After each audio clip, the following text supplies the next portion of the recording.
Et qui dit Pâques dit aussi chocolat pour de nombreux Français, une période très importante pour les chocolatiers qui réalisent une bonne partie de leur chiffre d'affaires annuel. Avec nous sur ce plateau, Edwin Yansané, bonsoir. Bonsoir. Vous êtes chocolatier, vous avez 5 boutiques à Paris, dans le Marais, mais aussi dans les quartiers de la Concorde, des Batignolles, à Terne, à Passy.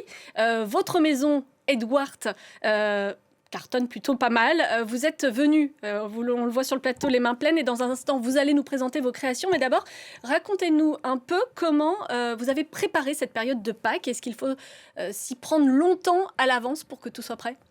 Alors oui, bien sûr, évidemment, on va pas commencer à créer des montages de Pâques la veille de Pâques. Donc en moyenne, la collection se pense, se réfléchit avec ma chef de production un an avant, à peu près.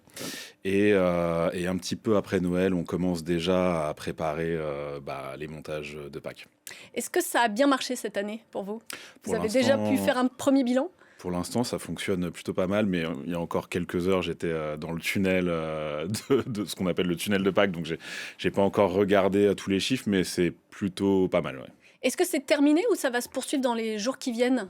Non, il y a toujours, d'abord, il y a le lundi de Pâques. Pâques, ce n'est pas qu'un jour. Puis c'est un peu comme Noël, c'est toujours une période. Donc, il y a avant, la semaine d'avant, la semaine encore un petit peu après, même si ça se tarit en termes de demande pour Pâques. Et vous me disiez en tête que les gens s'y prennent souvent à la dernière minute pour acheter Alors, du chocolat? j'ai tout connu, Edward, ça fait 11 ans. J'ai connu l'époque où, un mois avant, parce que nous, nos collections sortent à peu près un mois en avance, on prenait son chocolat de Pâques et on réservait. Et là, effectivement, cette année, c'est un petit peu du dernière minute. Est-ce que vous avez rencontré des difficultés particulières cette année? On a beaucoup parlé de la hausse du prix du cacao. Est-ce que vous avez eu des difficultés pour vous approvisionner ou tout ça c'est derrière vous? Non, alors effectivement, il y a eu cette hausse du cours. Alors, nous, on a toujours payé du cacao cher. Donc forcément, ça nous impacte moins que ceux qui prenaient du cacao, on va dire, de moindre qualité et donc un peu moins cher. L'approvisionnement, oui, mais pour d'autres raisons. Des raisons à la fois climatiques, des plantations qui arrêtent de produire, ça, C'est pas une oui. bonne saison cette année? Ça a été, globalement, là, j'attends de voir ce qui va se passer avec les récents événements, notamment parce que on travaille aussi la pistache d'Iran. On a des produits qui viennent d'un peu partout dans le monde, donc forcément, on va être impacté par ce qui se passe aujourd'hui. Mais sinon, avant ça, on avait bien fait les choses et on avait bien appréhendé les différents événements. On avait suffisamment de stock et donc on n'a pas trop été impacté. Pâques, c'est tous les ans, mais il faut, je l'imagine, sans cesse se renouveler. Est-ce que la traditionnelle poule en chocolat suffit encore? Alors, moi personnellement, Pâques, ça a toujours été un moment de création libre. On est moins cadré qu'à Noël. Et pourtant, c'est Euh, des œufs qu'on et a sur votre pourtant, c'est plateau. des œufs. Il y a toujours une partie d'œufs, mais c'est toujours une collection. Alors là, je l'ai pas amené le reste de la collection parce que on a presque tout vendu. Mais chaque année, il y a un thème particulier et on essaye toujours de contourner l'ordre établi. Typiquement, on n'a jamais fait, enfin si, on a fait il y a 11 ans des cloches. Les poules, c'était il y a seulement 5 ans et c'était des poules qui étaient à la piscine. C'était donc la collection de la poule party. Voilà, on a essayé de faire un petit twist. On a fait la collection des lapins l'année dernière pour les JO. C'était la première fois. Avant ça, on n'avait pas fait de collection de lapins. Et là, cette année, on a fait une collection autour on avait besoin de poésie et d'art, donc les animaux de la ferme artistes. Donc là, j'ai vu passer Jean de la Souris. On a Léonard Lapinchi derrière. C'est un On a cochon, c'est ça? Vincent Van Boeuf. C'est Francis Bacon.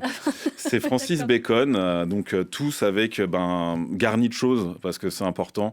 Du socle à l'intérieur de la pièce, il y a du praliné ou des fritures.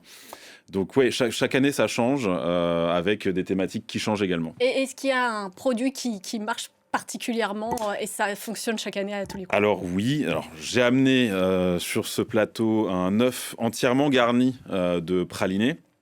Ça, c'est un œuf qu'on revoit en termes de design chaque année, mais ça fait 11 ans qu'on le fait.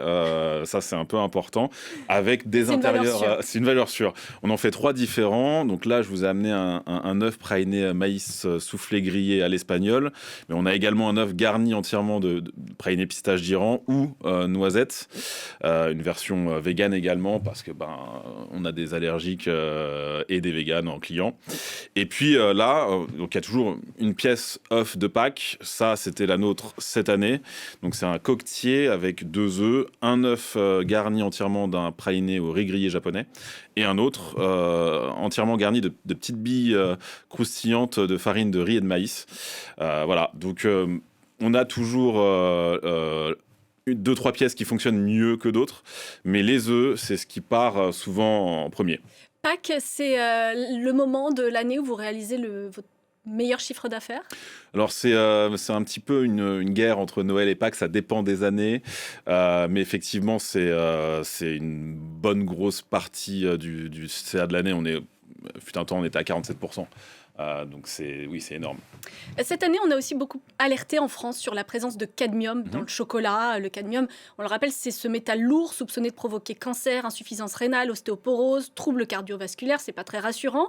Est-ce que vos clients vous en parlent? Est-ce que ça vous a impacté? Et de quelle manière vous arrivez à rassurer éventuellement ceux qui viennent dans votre boutique?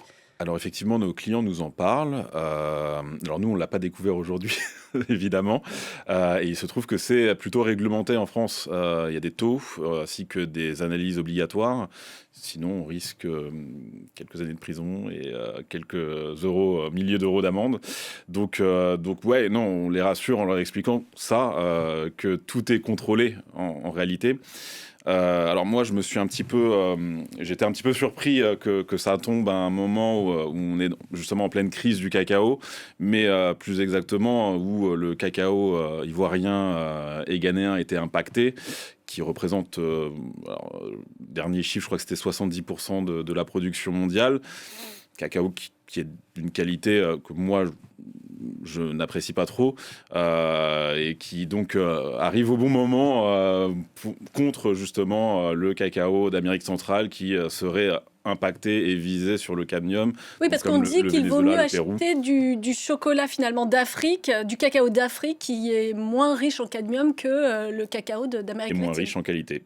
Et moins riche en qualité. Donc vous avez ce dilemme de... Alors, il y a des zones, ça va vous pousser à changer finalement vos fournisseurs? Non, pour l'instant, on a des taux qui sont complètement OK. Non, ça ne va pas nous pousser à changer nos fournisseurs. Moi, ça fait 11 ans que j'essaye de passer à côté du cacao ivoirien, ghanéen et outre, parce que il n'y a pas que... les façons de faire qui sont mauvaises. Le sol, effectivement, est moins riche en cadmium, mais les pratiques à côté sont délétères.